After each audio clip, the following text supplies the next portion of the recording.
आज के व्लॉग की शुरुआत हो रही है शाम के 6 बजे से। तो आप सोच रहे होंगे मैं रूम आपको क्यों दिखा रही हूँ। तो रूम पे होने जा रहा है हमारे पेंट, क्योंकि यहाँ पे सीलन आता है और काफ़ी पेंट पपड़ी की तरह झड़ जाता है क्योंकि ये ऑयल पेंट है। तो ये ब्लू कलर वाली जो दीवार है इसको मुझे पूरा हटाना है। Hello everyone, my name is Varsha and I am from Lucknow. तो आज जो है यहाँ पे शाम को 6 बजे हमने इनको सुबह ही कॉल कर लिया था, तो इनके पास टाइम नहीं था, तो ये शाम को 6 बजे आए और रूम देखने के बाद इन्होंने बोला कि हम यहाँ पर वाटर प्रूफिंग अभी ही कर लेते हैं और उसके बाद जो है हम कल से इसमें पेंट करेंगे। तो मैंने बोला ठीक है। तो ये लोग सामान लेकर आए और इन्होंने यहाँ पर शुरू कर दिया काम अपना। 7 बज रहा है और ये ब्लू वाली दीवार है, जितना इनसे हो पाएगा ये पूरा कलर छुड़ा देंगे और उसके बाद इस पर पुट्टी लगाएंगे और पहले वाटर प्रूफिंग करेंगे और उसके बाद पुट्टी लगाएंगे।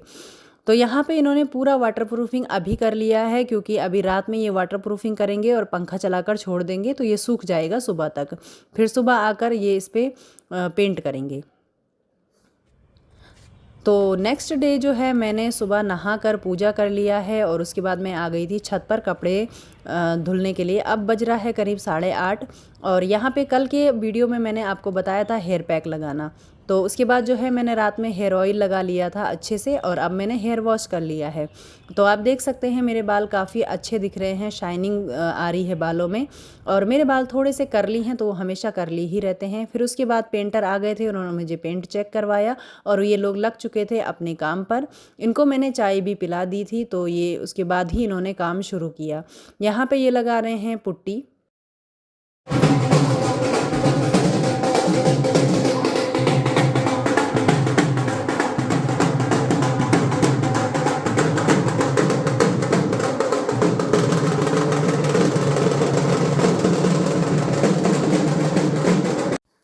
उसके बाद जो है यहाँ पे जब मैं बाहर आई तो मैंने देखा यहाँ पे ढोल बज रहे थे। तो ये लोग मंदिर में आए थे कार्ड देने के लिए। भगवान, सबसे पहला निमंत्रण भगवान को जाता है इसलिए। उसके बाद मैं अंदर आई और मैंने पेंटर लोगों को चाय दिया। तो शाम की चाय है उनकी, करीब 4:30-5 बज रहा होगा लगभग। और इसके बाद जो है मुझे बनाना है मोमोज़। मेरी ननद आएगी मोमोज़ खाने, उसको मोमोज़ बहुत पसंद है, तो इसलिए मैं घर पर ही बना लेती हूँ। बच्चों को भी बहुत पसंद है, क्योंकि बाहर मोमोज़ ख़रीदने जाओ तो 70 रुपीज़ की एक प्लेट मिलती है और उसमें 10 पीस आते हैं। और हम यहाँ पर 200-250 रुपये में कम से कम 6-7 प्लेट बना लेंगे। तो यहाँ पे जो है आपको अगर 70 के हिसाब से आप एक प्लेट लगाते हैं तो आपको पड़ेगी 420 रुपये की। और यहाँ पे अगर आप घर पे बनाते हैं तो आपको 250 रुपये में 6 से 7 प्लेट मोमोज़ आप घर पर बना सकते हैं। क्योंकि ज़्यादा लोग होते हैं हमारे घर पे, तो इसलिए मैं घर पर ही बनाती हूँ। और घर के मोमो आप साफ़ सफाई से भी बना सकते हैं और टेस्ट वाइज भी बाहर के मोमो से काफ़ी अच्छे होते हैं। तो यहाँ पर मैं 2 प्रकार के मोमोज़ बनाऊँगी। एक मैं बनाऊँगी वेज मोमोज़, एक पनीर मोमोज़ बनाऊँगी। तो यहाँ पे सबसे पहले जो है मैं पत्ता गोभी को बारीक बारीक चॉप्ड कर लूँगी और फाइन, मतलब एकदम बारीक आपको कट करना है। जितना आप काट सकते हैं उतना बारीक मुझसे हो नहीं पाता है, तो कभी कभी मैं चॉपर में कट कर लेती हूँ और कभी कभी हाथ से भी कट कर लेती हूँ। तो यहाँ पर मैं आज हाथ से ही कट कर रही हूँ। तो यहाँ पे जितना मुझसे हो पाया उतना मैंने यहाँ पर कट कर लिया है।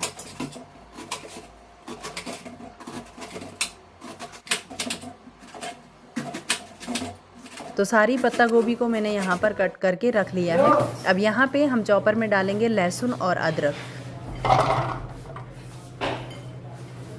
लहसुन चाहिए? लहसुन दादू से पूछ रही हूँ। ये लीजिए।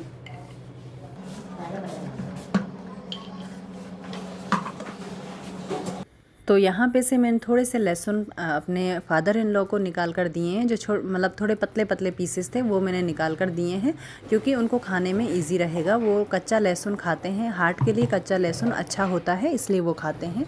तो यहाँ पर मैं लहसुन और अदरक को एकदम बारीक यहाँ पे काट लिया है चॉपर से। और हरी मिर्च भी इसमें कट कर लेंगे। यहाँ पर मैं डालना भूल गई थी तो मैंने बाद में डाला है।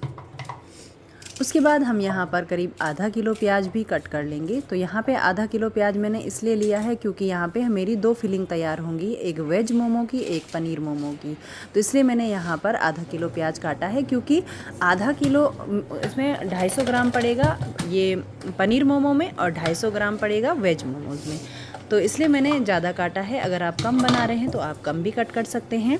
तो यहाँ पे ये पूरा भर गया था, तो इसमें से थोड़े से प्याज मैं कम कर लूँगी और उसके बाद इसे चलाऊँगी। ये चॉपर काफ़ी अच्छा होता है। बट ये मैंने नया मंगाया तो इसकी ब्लेड जो है थोड़ी सी तेज़ नहीं है, बहुत मतलब आसानी से नहीं कट पाता है, बहुत देर में कटता है। तो अगर आप मंगा रहे हैं तो आप जो है देख कर मंगाएँ और देखें कि इसकी ब्लेड कितनी तेज़ है।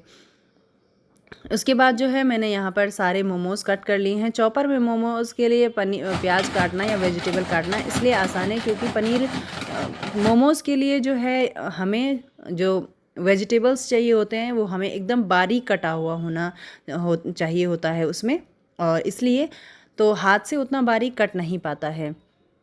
तो चलिए अब मोमोज़ बनाना स्टार्ट करते हैं। तो पहले सारे वेजिटेबल्स को मैं यहाँ पर धो लूँगी और कैबेज को मैं पहले धुलूँगी यहाँ पे। बाकी प्याज वगैरह तो मैंने सब धुला हुआ है, बस कैबेज ही मैंने यहाँ पर धोना है। तो इसको धोकर अच्छे से 2-3 पानी से धो लेना है। उसके बाद जो है हम इसको फ्राई करेंगे। तो फ्राई करने के लिए जो है मैंने कढ़ाई में हल्का सा ऑयल डाला। तो जब मैं इसको फ्राई कर रही थी तो मेरा यहाँ पे वीडियो बन नहीं पाया पूरा, फ़ोन आ जाता है अगर तो यहाँ पे जो है पूरा बन नहीं पाता है। तो पहले हम कढ़ाई में हल्का सा ऑयल डालेंगे, उसके बाद हम लहसुन अदरक हरी मिर्च का ये हमने जो काट कर रखा है ये डालेंगे। उसके बाद प्याज डालेंगे और उसके बाद हम कैबेज डालकर इसको अच्छे से चला लेंगे। 1 से 1 मिनट हमें पकाना है और जो इसमें पानी निकलता है हमें सारी सब्जी को एक किनारे कर देना है कढ़ाई में, और जो सारा पानी होगा वो बीच में इकट्ठा हो जाएगा और वो सारा पानी सूख जाएगा उसमें। इस तरीके से पूरा पानी हमें सुखा लेना है। उसके बाद हम एक बार 1 मिनट के लिए इसको और इसमें चला लेंगे और सारा पानी सूख जाएगा। नमक हमें ठंडा होने के बाद डालना है, तो इसमें मैंने अभी नमक नहीं डाला है, इसको मैंने अच्छे से भून लिया है। इतना सारा पत्ता गोभी मेरा बच गया था तो इसको मैं किनारे रख लूँगी सब्जी बनाने के लिए। यहाँ पे जो है पनीर मोमो के लिए भी प्याज कट कर लिया है और मोमोज़ को इस तरीके से मैश करके इसको हाथ से बारीक बारीक कर लिया है इस तरीके से। तो यहाँ पे इसको प्याज को और पनीर को एक साथ मिला लेंगे।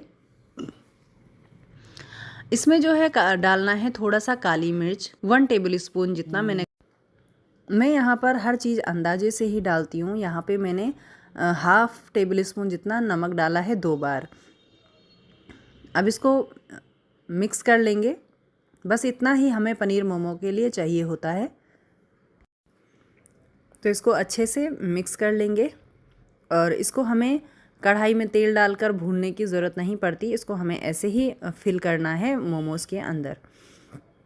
यहाँ पर मैंने आधा किलो मैदा लिया है, इसको हमें यहाँ पे गूंद लेना है मैदे को। इसमें हल्का सा नमक डाल लेंगे इस मैदे में, और उसके बाद जो इसमें हल्का सा ऑयल डालकर इसको मान लेंगे। तो मैदा को हमने यहाँ पर अच्छे से गूंद लेना है। रोहन देखो हल्का सा नमक और ऑयल ज़रूर से डाल दें और उसके बाद इसको अच्छे से गूंद लें। यहाँ पे मैं 2-3 मोमोज़ बनाकर रेडी कर लिए हैं और अब इनको स्टीम कर लेंगे। इतने में मेरी ननद भी आ गई थी और मैंने बताओ कैसे बने हैं।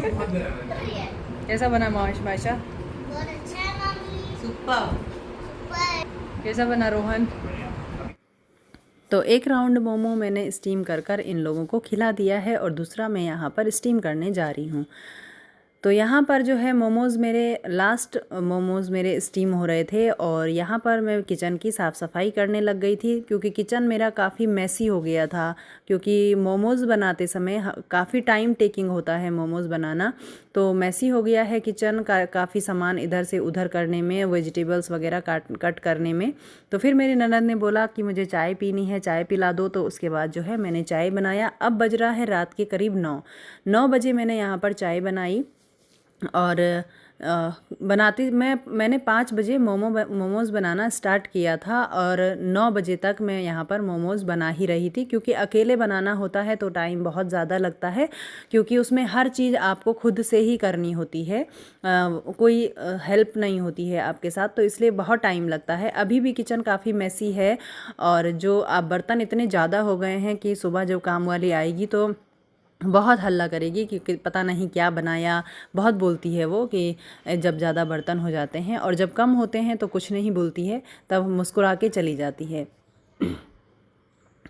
तो यहाँ पे मैं एक तरफ चाय बना लूँगी और दूसरी तरफ मैंने दूध को उबालने के लिए रखा है। और हम चाय पी रहे हैं, पापा दूध पियेंगे क्योंकि रात के समय में पापा हमेशा दूध पीते हैं, हल्दी वाला दूध। तो यहाँ पे दूध को बॉईल करके मैं अपने बेटे से मैंने बोला, तो दूध तो वो दे देता है कभी कभी, और जब मैं थकी रहती हूँ तो अक्सर वही थोड़े बहुत काम मेरे साथ कर लेता है, मेरा बड़ा बेटा। तो यहाँ पर मैं जो है चाय बनाकर सबको चाय दे दूँगी। और मैंने अभी तक मोमोज़ वगैरह कुछ टेस्ट भी नहीं किया है कि कैसा लग रहा है, तो चाय के साथ ही मैं अपने मोमोज़ भी अंदर लेकर जाऊँगी। तो मैं जो भी चीज़ें खाती पीती हूँ मैं अपने रूम में ही लेकर जाती हूँ, तो इसलिए मैं है अपनी चाय और मोमो सब रूम में लेकर जाऊँगी। अभी सब लोग अंदर ही बैठे हुए हैं, तो मैं वहीं पर बैठकर उनके साथ बात भी करूँगी और मोमोज़ भी खाऊँगी, क्योंकि काफ़ी देर से जब से वो आए हैं मैंने उनसे बात वगैरह कुछ नहीं किया है। मैं किचन में ही तब से हूँ, और महिलाओं का ज़्यादा से ज़्यादा काम किचन में ही होता है। तो यहाँ पर जो है मैं जलते जलते बच गई, क्योंकि वो ऊपर से गिर गया था निकालते समय। स्टीम अगर हो रही है और आप तुरंत उसको उठा देते हो हाथ से, तो आपका हाथ जल सकता है। तो इसलिए जो है मैंने उसको पहले चिमटे से उठाया, और अब मैं यहाँ पर सबको मोमोज़ दे रही हूँ, क्योंकि मेरे बच्चों ने भी एक एक दो दो मोमो टेस्ट किया था। अब बाकी के मोमोज़ जो हैं वो अब खाएंगे। तो सारे मोमोज़ मैं यहाँ पे निकाल ले रही हूँ, अपने भी और अपने दोनों बच्चों के भी। बाकी लोगों ने सबने मोमोज़ खा लिए हैं और उनको मोमोज़ बहुत पसंद आए। मायशा को जो है पनीर मोमो पसंद आया, और मायशा की मम्मी को आया वेज मोमो पसंद, और मायशा के पापा को दोनों ही पसंद आए। तो इसलिए उनको तो अच्छे लगे। अब मैं आपको रिव्यू दूँगी, मुझे कैसे लगे।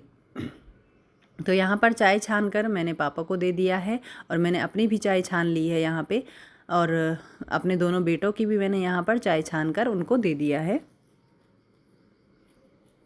अब यहाँ से 8 बजे के करीब पेंटर भी हमारे घर से चले गए थे पेंट करके, और उन्होंने मेरा रूम पूरा एकदम पेंट कर लिया है। तो मैं लास्ट में आपको अभी दिखाऊंगी। तो यहाँ पे मैंने मोमो खाकर देखा, और मोमो बहुत ज़्यादा टेस्टी बना हुआ था, और इतना ज़्यादा टेस्टी था कि आप एक बार घर में बनाएंगे ना तो बार बार घर पर ही बनाएंगे, आप बाहर कभी खाने नहीं जाएंगे। इतना ज़्यादा टेस्टी आपका मोमोज़ घर पर बनेगा। तो अब मैं आपको जो है कॉम्ब करके दिखा लेती हूँ, क्योंकि सुबह से हमारे कमरे में पेंट हो रहा था तो जगह नहीं थी कहाँ मैं आपको कॉम्ब करके दिखाती। तो अब मैं जो है अपने रूम, मेरा रूम खाली हो गया है, पेंटर चले गए हैं, तो यहाँ पे कॉम्ब करके आपको दिखा देती हूँ। तो कल मैंने हेयर पैक लगाया था, तो मैंने बोला था कि हेयर फॉल नहीं होता है। तो कल मैंने आपको अपने हेयर दिखाए थे कि मेरे कितने ज़्यादा बाल झड़ रहे थे।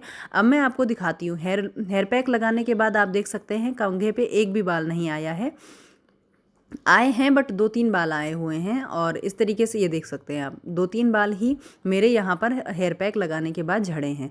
यहाँ पर बाल नहीं झड़ते हैं, मेरे जो मैंने हेयर पैक बताया है ना उससे बाल नहीं झड़ते हैं। आप एक बार ट्राई करके ज़रूर से देखें, और उसके बाद जो है कमेंट सेक्शन में मुझे ज़रूर से बताएं कि आपने हेयर पैक लगाया, आपका हेयर फॉल हुआ या नहीं हुआ, सब आप मुझे बता सकते हैं। तो अब देखिए मेरा रूम पेंट होकर कुछ इस तरीके से लग रहा है।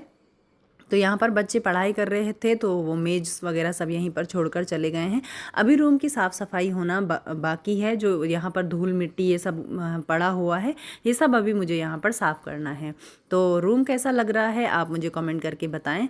अगर आपको अच्छा लग रहा है तो ज़रूर से बताएं। Thank you.